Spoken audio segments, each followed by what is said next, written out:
This is Revathi. Welcome back to writer Revathi channel.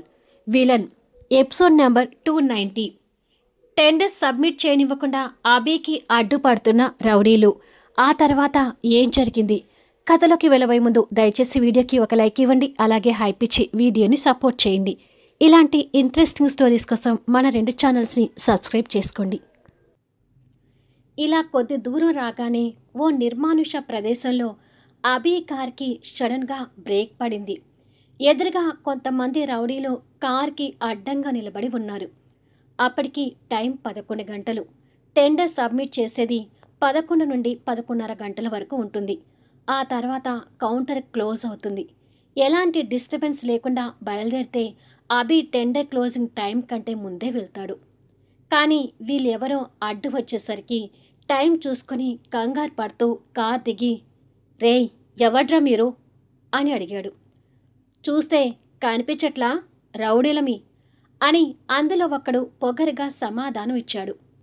అది అర్థం అవుతుంది, కానీ నా దారికి ఎందుకు అడ్డొచ్చారో చెప్పండి అని అభి కోపంగా అడిగాడు. నువ్వు టెండర్ సబ్మిట్ చేయడానికి వీల్లేదు అని చెప్పాడు వాళ్ళలో ఇంకొకడు. వాట్? టెండర్ సబ్మిట్ చేయకూడదా? అది చెప్పడానికి మీరెవరు? అసలు మిమ్మల్ని ఎవరు పంపించారు అని అడిగాడు అభి వాళ్ళని అనుమానంగా చూస్తూ. ఇంకెవరు పంపిస్తారు? టెండర్ నీకు రాకుండా చేయటానికి నీ శత్రువు పంపిస్తాడు అన్నాడు ఇంకొకడు. శత్రువు అనగానే అభికి యశ్వంత్ మెదిలాడు. నువ్వు ఆలోచించేది కరెక్టే. నువ్వు టెండర్ సబ్మిట్ చేయకూడదని చెప్పేసి నీ శత్రువు యశ్వంతే మమ్మల్ని పంపించాడు. కాబట్టి మర్యాదగా వెనక్కి తిరిగి వెళ్ళు, లేదంటే మా చేతిలో చస్తావు అని అంటారు. ఏంట్రా చచ్చేది అంటూ అభి కోపంగా ముందున్న వాడి గోబ గట్టిగా పగలగొట్టాడు. ఆ ఫోర్స్కి వాడు వెళ్ళి కొంచెం దూరంలో పడ్డాడు. ఏయ్, మావాడిని కొడతావా అంటూ అందరూ అభి మీద తిరగబడ్డారు. అభి వాళ్ళని అడ్డు తొలగించుకొని టెండర్ సబ్మిట్ చేయడానికి వెళ్ళాలని తొందరపడుతూ అడ్డుపడుతున్న వాళ్ళని కొడుతుంటాడు. అప్పటికి యశ్వంత్ టెండర్ సబ్మిట్ చేసి అక్కడ ఉన్న బిజినెస్ మ్యాగ్నెట్స్తో మాట్లాడుతూ, టెండర్స్ తీసుకున్న టైం అయినా అభి ఇంకా రావట్లేదేంటి అని మనసులో అనుకుంటున్నాడు. మరో పక్క నుంచి షీలా టెండర్ సబ్మిట్ చేయడానికి కార్ డ్రైవ్ చేసుకుంటూ వస్తూ, ఈ పాటికే నేను పెట్టిన రౌడీలు అభికి అడ్డుపడి ఉంటారు.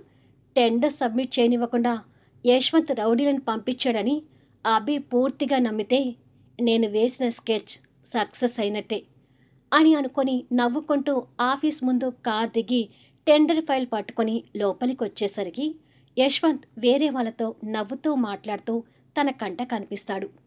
నవ్వుతున్న యశ్వంత్ని కోపంగా చూస్తూ, నన్ను కాదనుకున్న నువ్వు సంతోషంగా ఉండటం ఏంటి యశ్వంత్? ఎప్పటికీ నీకు మనశ్శాంతి లేకుండా చేయాలి. అందుకే నీ చెల్లెలు మొగుడి మీదకి నీ పేరు చెప్పి రౌడీలను పంపించాను అని మనసులో కోపంగా అనుకుంది. యశ్వంత్ వేరే వాళ్ళతో మాట్లాడుతూ అనుకోకుండా వచ్చిన షీలా వైపు చూశాడు. ఏమా షీలా, ఉన్న ప్రాజెక్టు నెత్తిమీద బరువుగా ఉండి కస్టమర్స్ ఆఫీస్ మీదకి వచ్చేలా చేసుకున్నావు. ఈ టెండర్ సంపాదించుకొని ఇంకా ఎంతమంది కష్టపెట్టాలని వచ్చావు అని అంటారు అక్కడున్న వాళ్ళు. వాళ్ళని కోపంగా చూస్తుంటుంది. యశ్వంత్, అభి, రాకేష్ ఉండబట్టి ఆ కంపెనీ ప్రస్తుతానికి నిలబడి ఉంది. అదే ఈ ముగ్గురు లేకపోతే ఎప్పుడూ ఆ కంపెనీ భూస్థాపితం అయ్యేది అని అనుకుంటూ ఉంటారు. ఆ మాటలని వింటూ యశ్వంత్ షీలా వైపు చూస్తుంటే వాళ్ళ మాటలకి షీలాలో రక్తపు చుక్క ఉండదు. వాళ్ళని కోపంగా చూస్తూ టెండర్స్ సబ్మిట్ చేసి ఒక పక్కకి నిలబడి ఉంటుంది. ఇంకా మీ అభి రాలేదేంటి యశ్వంత్ అని అడిగారు తోటి బిజినెస్ మ్యాగ్నెట్స్.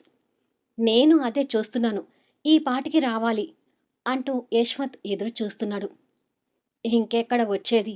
నాకు తెలిసి రౌడీలతో తన్నులు తిని కాసేపట్లో హాస్పిటల్లో పడవచ్చు అని షీలా మనసులో అనుకుంది.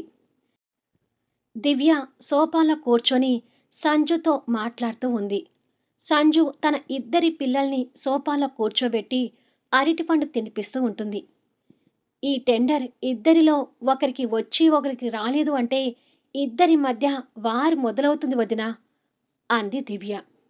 మొదలైనా మళ్ళీ అంతలోనే వాళ్ళిద్దరు కలిసిపోతారులే అంది సంజు.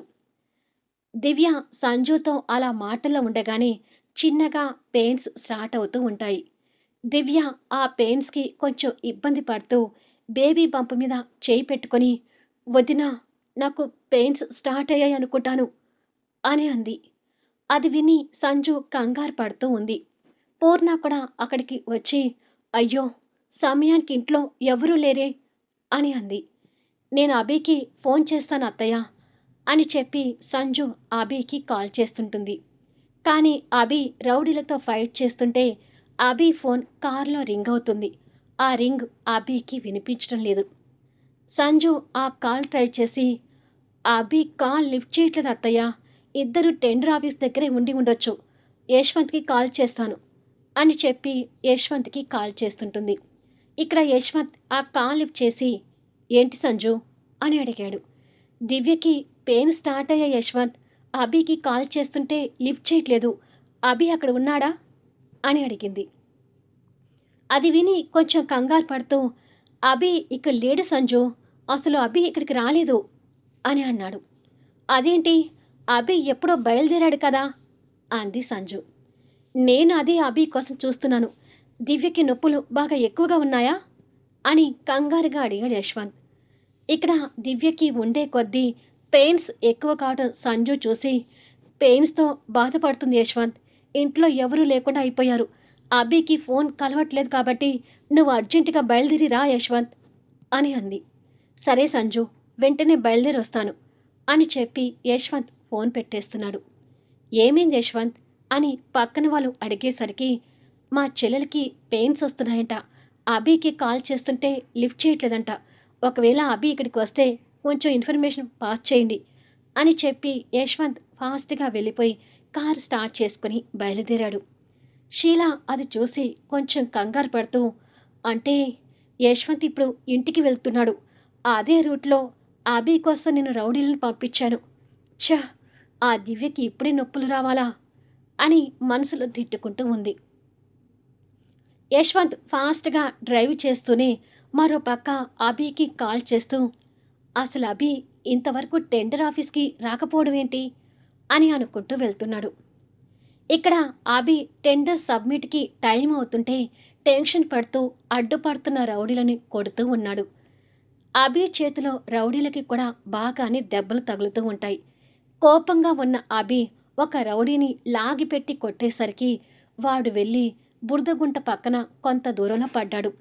వాడు తేరుకొని చూసేసరికి అభి రౌడీలను కొట్టి టెండర్స్ సబ్మిట్ చేయడానికి వెళ్తాడేమో అన్నట్టుగా ఉంది అక్కడ సిచ్యువేషన్. అదే జరిగితే కష్టమని అనుకొని సైలెంట్‌గా కార్ దగ్గరికొచ్చి డోర్ తీసి సీట్లో ఉన్న టెండర్ ఫైల్ తీసుకుంటాడు. అభి ఒక పక్క రౌడీలను కొడుతూనే వాడు టెండర్ ఫైల్ తీసుకోవడం చూసి టెన్షన్ పడుతుంటాడు. "మమ్మల్ని కొట్టి టెండర్ సబ్మిట్ చేద్దామని నీకు ఆ అవకాశం మేమెందుకిస్తాం? ఈ ఫైల్‌ని ఆ బురద గుంటలో వేస్తాను" అని అన్నాడు. వాడి చేతిలో ఉన్న ఫైల్‌ని వాడికి కొంచెం దూరంలో ఉన్న బురద గుంటను చూసి అభి కంగారు పడుతూ, "రేయ్! ఎంతో కష్టపడి చేసిన వర్క్‌రా అది.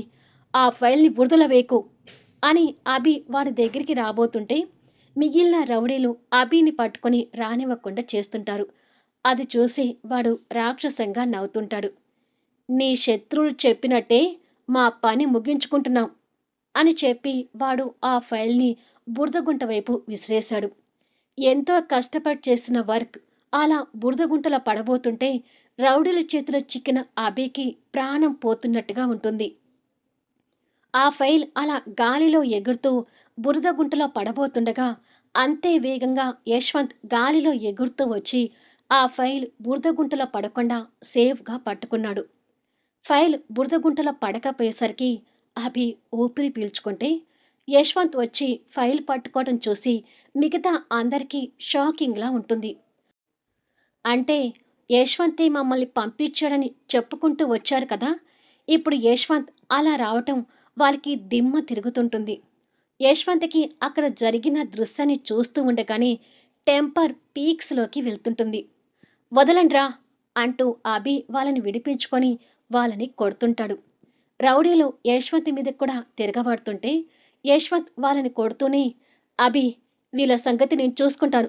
దివ్యకి నొప్పులు స్టార్ట్ అయ్యాయంట. నువ్వు అర్జెంటుగా ఇంటికి వెళ్ళి తనని హాస్పిటల్కి తీసుకువెళ్ళు అని తొందరపడుతూ చెప్తాడు. దివ్య గురించి అలా విని అభి కంగారు పడుతుంటాడు. త్వరగా వెళ్ళు అభి అని యశ్వంత్ కంగారుగా చెప్తూ అభి వైపు చూస్తుంటే ఒకడు అదే సమయాన కర్రతో యశ్వంత్ నుదుటి మీద కొడతాడు. అది చూసి అభి కంగారు పడుతూ ఉండగానే యశ్వంత్ వాడి చేతుల నుండి కర్రను తీసుకొని వాడిని దంచుతుంటాడు. కానీ యశ్వంత్ నుదుటికి చిన్న దెబ్బ తగిలి రక్తం కనిపిస్తుంది. అది చూసి అభి కంగారు పడుతుంటే, నా గురించి వదిలేసి నువ్వు త్వరగా దివ్య దగ్గరికి వెళ్ళు అభి అని యశ్వంత్ తొందరపడుతున్నాడు. రౌడీల మధ్య యశ్వంత్ని వదిలి వెళ్ళటానికి అభికి కంగారుగా ఉన్నా దివ్య గురించి ఆలోచిస్తూ కారులో కూర్చున్నాడు. రౌడీలు అలా కూడా అభిని వెళ్ళనివ్వకుండా అడ్డుపడబోతుంటే యశ్వంత్ వాళ్ళని అడ్డు తొలగించి కొడుతూ ఉన్నాడు.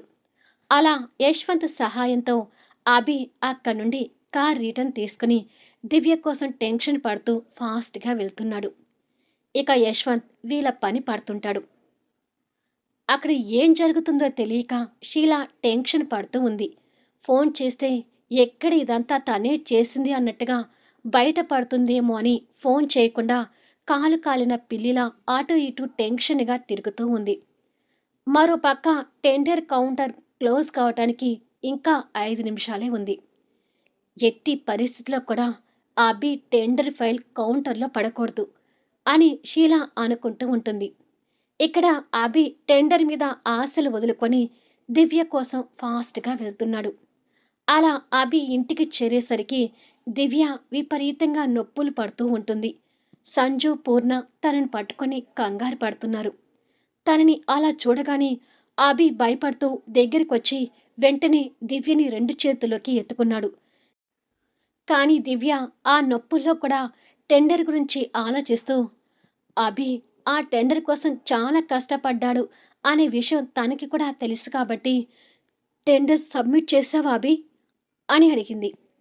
టెండర్ విషయంలో సంజు, పూర్ణ కూడా క్వశ్చన్ మార్క్ వేస్తూ అభి వైపు చూస్తున్నారు. తనకి ఏం సమాధానం చెప్పాలో తెలియక, ఇప్పుడు ఆ విషయాలని ఎందుకులే దివ్య అని చెప్పి తనని ఎత్తుకొని వెళ్తుంటే, పిల్లల్ని జాగ్రత్తగా చూసుకో మాలతి అని చెప్పి సంజు, పూర్ణ పిల్లల్ని మాలతికి అప్పజెప్పి దివ్య వాళ్ళతో బయలుదేరారు. సంజు ద్వారా విషయం తెలుసుకుని ఆదిత్య, స్వాతి కూడా ఆఫీస్ నుండి హాస్పిటల్కి బయలుదేరారు. ఆ తర్వాత ఏం జరగబోతుంది అనేది నెక్స్ట్ వీడియోలో చూద్దాం. ఇవాళ వీడియోలో టెక్స్ట్లో ఎక్కువ మిస్టేక్స్ ఉన్నట్టుగా నాకు రికార్డ్ చేస్తుంటే అర్థమైంది.